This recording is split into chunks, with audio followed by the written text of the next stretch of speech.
کہانی کی طرف جانے سے پہلے آپ سب سے گزارش ہے کہ چینل کو سبسکرائب کیجیے، ویڈیو کو لائک شیئر اور کمنٹ کیجیے۔ ان میں سے ایک کی کلاشنکوف کا رخ انہی درختوں کی طرف تھا جہاں میں چھپا ہوا تھا۔ میں نے دفاعی اصول کو مد نظر رکھتے ہوئے سب سے پہلے اسی سے جان چھڑانے کا سوچا، اور اگلے لمحے وہ مرغ بسمل کی طرح تڑپ رہا تھا۔ اصولاً مجھے بریگیڈیئر پرکاش کے مرتے ہی وہاں سے فرار ہونا چاہیے تھا، مگر دشمن کی کم تعداد اور اپنی گولیوں کو مسلسل نشانے پر لگتا دیکھ کر میرا حوصلہ بڑھ گیا تھا۔ بقول استاد محترم، سنائپر کی مثال اندھیرے کے تیر کی جیسے ہوتی ہے کہ جانے کس وقت کہاں سے نکل کر گردن سے پار ہو جائے۔ نظر نہ آنے والے دشمن کا خوف دکھائی دینے والے دشمن سے کئی گنا زیادہ ہوتا ہے۔ اگلی ٹک نے ایک اور کی زندگی چھین لی تھی۔ کوئی چیخا، بھاگو، ہم دشمن کے گھیرے میں ہیں۔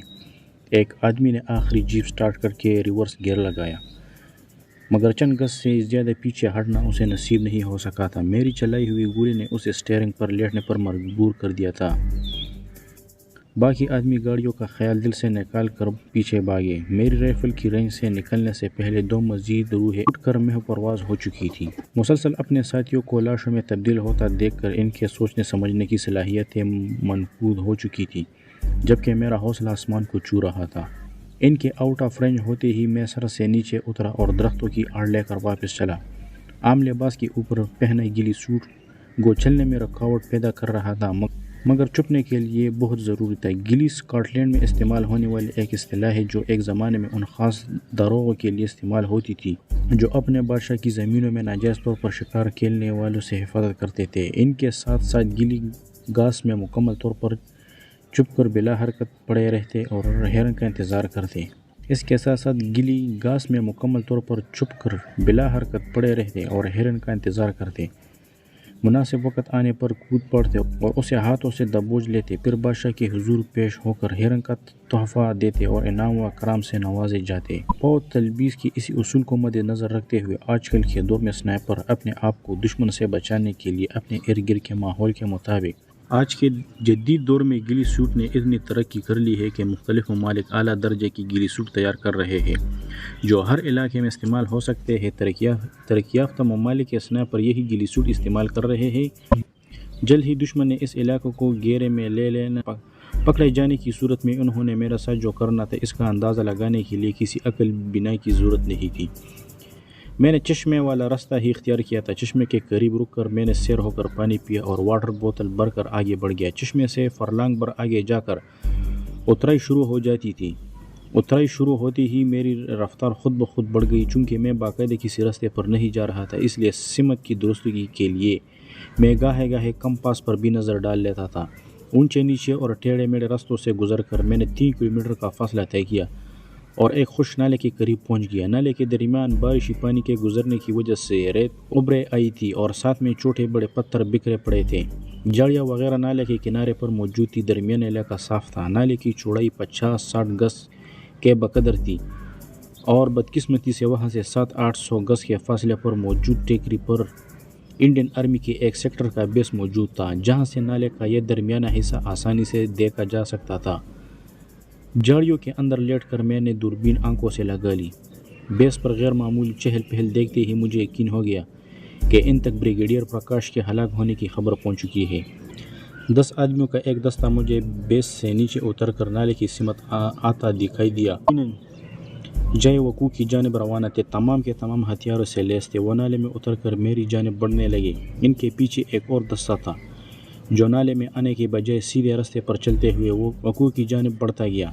یہ میری خوش قسمتی تھی کہ میں تیز رفتاری سے چلتے ہوئے اس جگہ پہنچ گیا تھا، ورنہ یقیناً ان سے راستے میں مدبھیڑ ہوتی اور ایسی صورت میں میرا مارنا یا پکڑا جانا یقینی تھا۔ میرے پاس اس کے علاوہ کوئی چارہ نہیں تھا کہ وہیں چھپا رہوں۔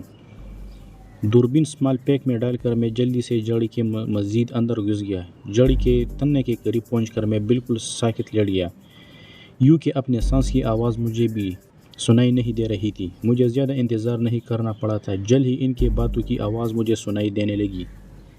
وہ پنجابی اور ہندی دونوں زبانوں میں بات کر رہے تھے۔ پنجابی بولنے والے شاید سکھ تھے۔ ان کے قریب آنے تک جھاڑی کے تنے اور شاخوں پر پھرتے ہوئے چونٹیوں نے میرے بدن پر مٹر گشت شروع کر دی تھی۔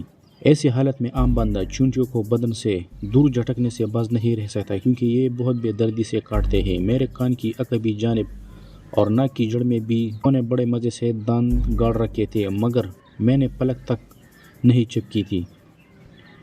ایسی حالت میں تو سنائپر ایک بچھو کو بھی خود سے دور نہیں جھٹکتا۔ کم از کم 8-10 بندے ہوں گے۔ میری سماعتوں سے گزرنے والوں کا پہلا مکمل اور واضح فکرہ یہی ٹکرایا تھا، زیادہ بھی ہو سکتے ہیں۔ ایک دوسری آواز نے اس کی تردید کی۔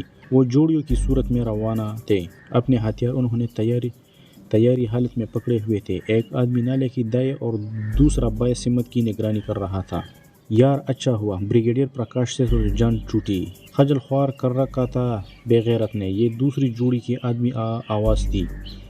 اس کے ساتھی نے جواب دیا، اس کی تو خیر ہے، بلکہ میجر سورنگ کی موت بھی قابل برداشت ہے، مگر کرنل جگجیت سنگھ بہت اچھا انسان تھا۔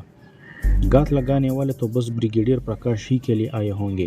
مگر اس کی آواز مدھم ہوتی گئی اور تیسری جوڑی کی آواز میری سماعتوں سے ٹکرانے لگی۔ اگر ان کی تعداد واقعی 8-10 ہے تو ہم 10 بندے انہیں کیسے روکیں گے؟ اس کے ساتھی نے جواب دیا، دوسری پارٹی سیدھے راستے پر جا رہی ہے اور باقی سیکٹر سے بھی پارٹیاں روانہ ہے۔ سارے علاقے کا گھیراؤ کر کے تلاشی لے لی جائے گی۔ کمانڈوز پلاٹون بھی بلائی جا رہی ہے۔ چوتھی جوڑی کا ایک آدمی انہی جھاڑیوں میں جہاں میں چھپا ہوا تھا روکتا ہوا بولا، میرا خیال ہے یہ جگہ مناسب ہے۔ جواب دیا، اچھا جلدی کرو، میں آگے جا رہا ہوں، تم فارغ ہو کر آ جانا۔ ٹھیک ہے کہہ کر وہ جھاڑی کی آڑ میں آ کر اپنی پینٹ کھولنے لگا۔ آخری جوڑی کے ایک آدمی نے مسکرا کر کہا، سریش تیری پینٹ ابھی سے ڈھیلی ہو گئی ہے۔ اس کے دوسرے ساتھی کا کہا اس کے ساتھ شامل تھا۔ سریش جواباً بولا، یار صبح سے پیٹ خراب ہے، اب آپ لوگ مذاق ہی اڑاؤ گے۔